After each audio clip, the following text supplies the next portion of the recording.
Xi warned Biden democracy is dying. Majority in China call their nation a democracy. Putin's new idea, the Eurasia Export Center. Japan will export fighter jets and missiles. Will Gun Maverick boost Navy recruiting? Mona Lisa left unharmed but smeared in cream. 40,000 more IT specialists will leave Russia. Heatwave impact mangoes in India.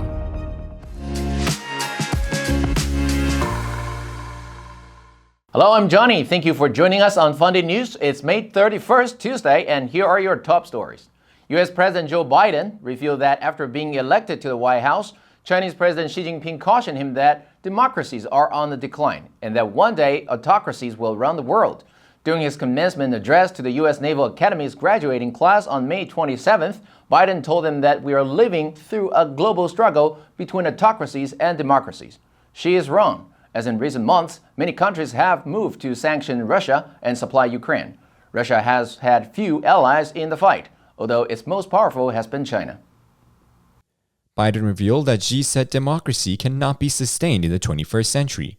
Autocracy will run the world. Why? Things are changing so rapidly.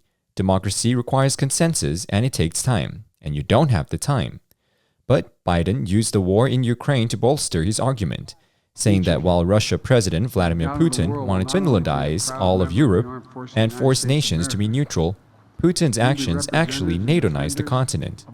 Biden said, "Sounds corny, but literally our democracy." While Xi Jinping said democracies cannot be sustained in the 21st century, autocracies will run the world. The overwhelming majority of people living in China disagreed with him, saying they are living in a democracy. A new study published on May 30th by the Denmark-based Alliance of Democracies Foundation and Germany-based Latana data tracking firm reveals some 83% of those in China said the communist-led People's Republic was a democracy. A resounding 91% said that democracy is important to them. The study also found that some 63% in the US said their government mainly served the interests of a minority, while only 7% said the same in China. When asked about whether their country held free and fair elections and offered all citizens the right to free speech, nearly a third responded in the US saying they did not, with 32% and 31% respectively, while in China only 17% and 5% respectively responded no to the same question. Only 5% of people in China said that not everyone has equal rights in the country, while 42% of people in the US said the same thing. Russian President Putin has a new idea for rescuing a sanctioned economy. A Eurasian Export Center would be established to support trade between Russia, the friendly countries of the former USSR, and Asia. Putin was quoted by TASS as saying the Eurasian Export Center would be a company ensuring trade and the establishment of special economic zones. Media said the Eurasian Export Center would be traded in national currencies or in barter, such as trades with Iran. Media reported, during the ongoing working visit to Iran by Russian Deputy Prime Minister Alexander Novak, the hosts agreed to a barter agreement for Iranian car parts and gas turbines. Russia would export steel, zinc, aluminum, and lead to this country. CEO Alexander Shivilnev of Sivilstan, the largest Russian producer and export of steel and non-ferrous metals, said, the recipients on the same terms would be the countries of North Africa and India. However, he did not rule out that in the future he would try to convince China and metal imports in South Korea to do so as well. Japanese media Nikkei reported on May 28th that the Japanese government will allow exports of fighter planes, missiles, and other weapons to 12 countries, including Australia, India, and some European countries and Southeast Asian nations.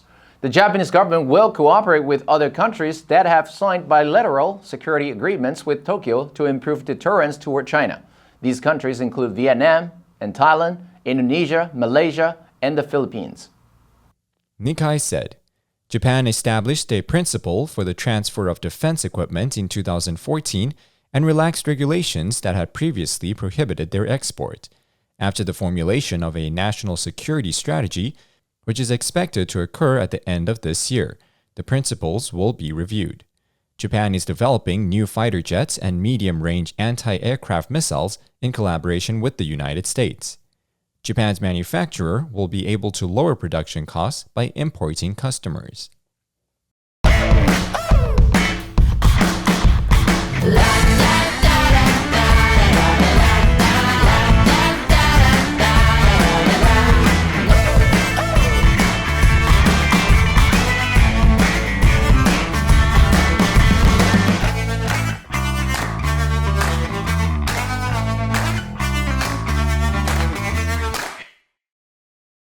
According to the U.S. Naval Institute news reports, Top Gun Maverick is a love letter to American naval aviation and comes as the U.S. Navy faces the toughest recruiting environment in a generation.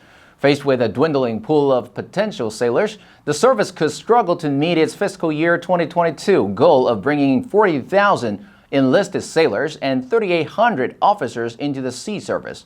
But if history is any guide, the sequel to the naval aviation blockbuster might not do much to bring in new recruits. USNI News said, Top Gun hit theaters in 1986 and sold close to 3 million copies on VHS a year later. However, in 1989, Navy spokeswoman Lieutenant Kim Stephenson told Patriot News, while Top Gun makes for conversation throughout the Navy, we have not seen any specific event cause a change in the result of the recruiting. According to a 1993 U.S. Navy recruiting survey, 24% of recruits said Top Gun had a strong influence on them. However, the survey also noted the most effective recruiting manner was still brochures. A man was arrested in an apparent climate-related publicity stunt. He disguised as an old lady visitor to the Louvre and jumped out of a wheelchair before smearing cream across the glass protecting the world's most famous painting, the Mona Lisa, and shouting at people to think of planet Earth. The Mona Lisa was left shaken but unharmed on Sunday, May 29th. The Paris prosecutor's office said Monday that the 36-year-old man was detained following Sunday's incident and sent to a police psychiatric unit. Video posted on social media showed a young man in a wig and lipstick who had arrived in a wheelchair. The man, whose identity was unknown, was also seen throwing roses in the museum gallery to slack-jawed guests. Security guards were filmed escorting the wig-wearing man away as he called out to the surprised visitors in the gallery. Think of the Earth. There are people who are destroying the Earth. Think about it. Artists tell you, think of the Earth. That's why I did this. The Russian Association of Software Developers, Rossoft, released a survey report that revealed in the first 6 months of this year, about 40,000 IT specialists will leave Russia. According to the study, IT employees of development centers of foreign companies that left Russia also mostly left the country. Many employees of companies that worked in developed foreign markets also left. But due to the loss of orders, they moved sales offices to other countries.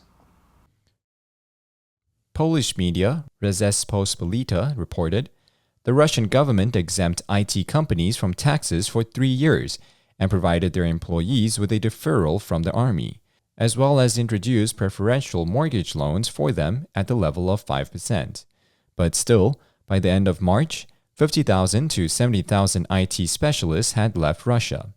Rzeczpospolita said the majority of the IT companies, including the largest Russian IT companies, admit to vacancies of 100 or more people. So far, those who have left have not returned to Russia. India experienced the hottest March in 122 years of record keeping, with temperatures averaging nearly 33.3 degrees Celsius and soaring as high as 40 degrees Celsius. The optimal temperature for fertilization of mango trees is around 25 degrees Celsius, as the mango flowers withered and died before bearing fruit. Blistering spring temperatures have devastated crops of the country's most beloved fruit. Before this year, much was consumed domestically, but farmers this year discussed diversifying into other fruits and vegetables. India is the world's largest mango producers, accounting for nearly 50% of the global crop. The country exports tens of millions of dollars worth of mangoes each year to the United Arab Emirates, Britain, Germany, and United States. Before the extreme heat, India's mango export had been badly damaged by the supply chain disruptions of the pandemic, with shipments aboard sinking by almost 50% last year. The Mango Growers Association said the yield in the northern mango growing belt would fall by closer to 70% this year. And that's all the time we have for today. Thank you for joining us on FUNDAY News. Let's make every day a fun day. I'm Johnny Wu, your host. I will see you next time.